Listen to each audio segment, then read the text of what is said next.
हाय पिला माने एही वीडियो रे आज आमे ट्रिग्नोमेट्री रो अनुशीलनी 4 रो ए रो 8 और 10 नंबर देखिया 8 रु 10 नंबर 8 9 10 देखो फास्ट 8 नंबर क्वेश्चन कौन कहछि प्रमाण कर बिट 1 क्वेश्चन देछि cos square 135 degree minus 2 sin square 180 degree plus 3 cot square 150 degree minus 4 tan square 120 degree is equal to -5/2 ताहले देख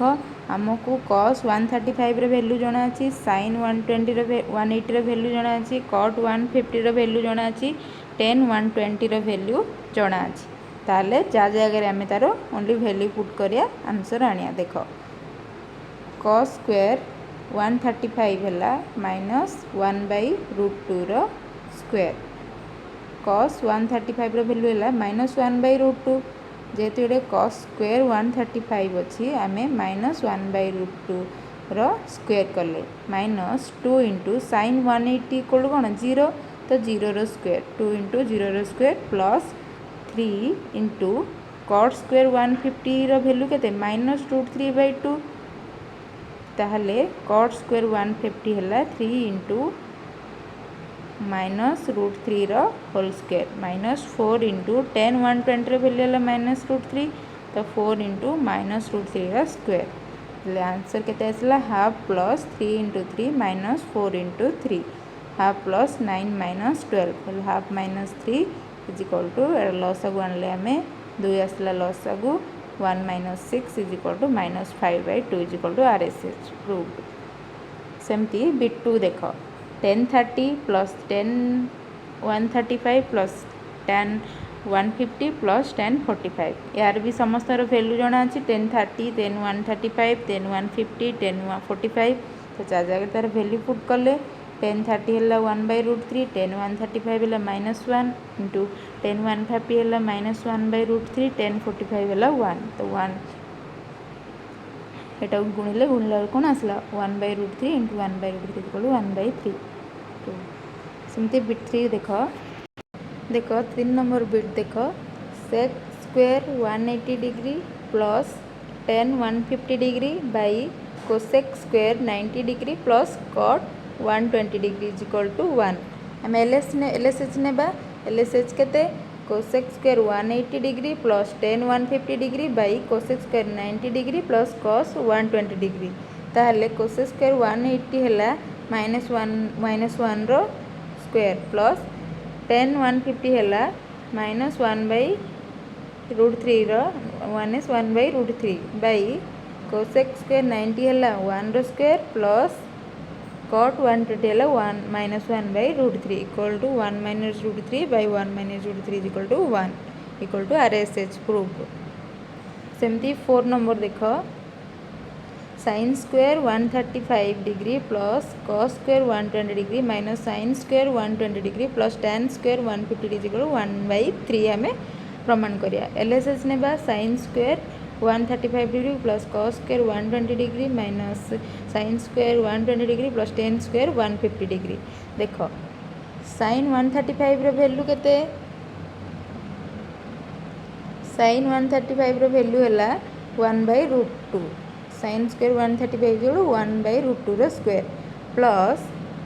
cos 120 है के -1/2 तो cos स्क्वायर 120 है -1/2 रो स्क्वायर माइनस sin 120 है कौन √3/2 तो sin स्क्वायर 120 है √3/2 रो स्क्वायर प्लस tan स्क्वायर 150 है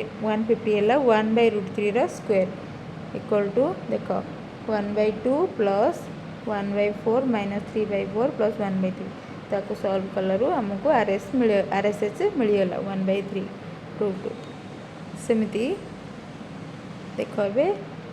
8 नंबर सरला 9 नंबर क्वेश्चन मूल्य निरूपण कर tan 10 degree into tan 20 degree into tan 30 degree into tan 40 degree into tan 50 degree into tan 60 degree into tan 70 degree into tan 80 degree एतिकीर मूल्य बाहर करने से कही देख आम फास्ट आको कौन करिया सजेकी लिखिदेवा tan 10 degree into tan 80 degree into tan 20 degree into tan 70 degree tan 30 degree into tan 60 degree tan 40 degree into tan 50 degree हेले एबे देखुच ना आम जो सजेले एबे देख tan 80 10 प्लस 80 के 90 सेमती 70 plus 20 is equal 90 30 plus 60 is equal 90 40 plus 50 is equal 90 90 है भाई आम कौन सब जाक सजेदेले तापर देख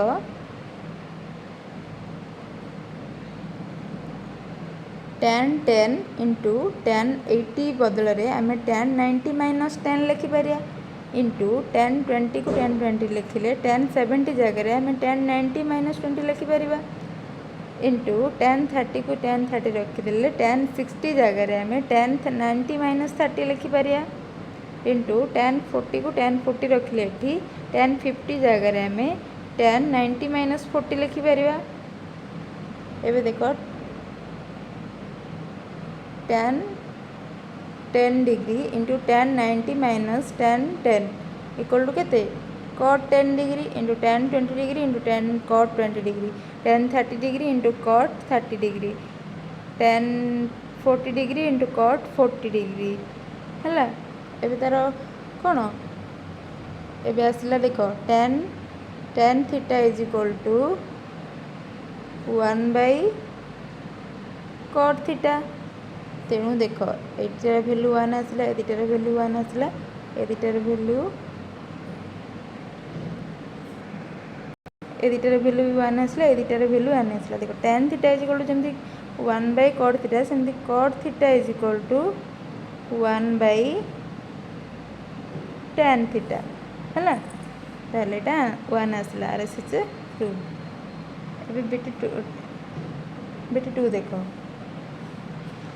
सॉरी ये प्रूव्ड लिखा होनी कहीं तो मूल्य निरूपण करते ना तो आंसर यार 1 आसला सेमती बिटूटा देख cot 12 degree into cot 38 degree into cot 52 degree into cot 60 degree into cot 78 degree है ताहले देख एठी भी आम सेमती 90 90 है भाया करिया देख cot 12 degree into cot 80 degree cot 38 into cot 52 degree cot 60 into cot 60 degree है देख cot 12 डिग्री इंटू cot 78 जगह cot 90 माइनस 12 लिखिपर इंटू cot 38 को 38 इंटू cot 52 जगह cot 90 माइनस 38 लिखिपर इंटू cot 60 वैल्यू है के 1 बाय रूट 3 ताल देख cot 12 into tan 12 cot 38 into tan 38 into 1 by 3 हेल्ले 1 into 1 root 3 equal to 1 by root 3 एवं 10 नंबर देख प्रमाण कर जे बिटवान कौन sin 120 degree plus tan 150 degree into cos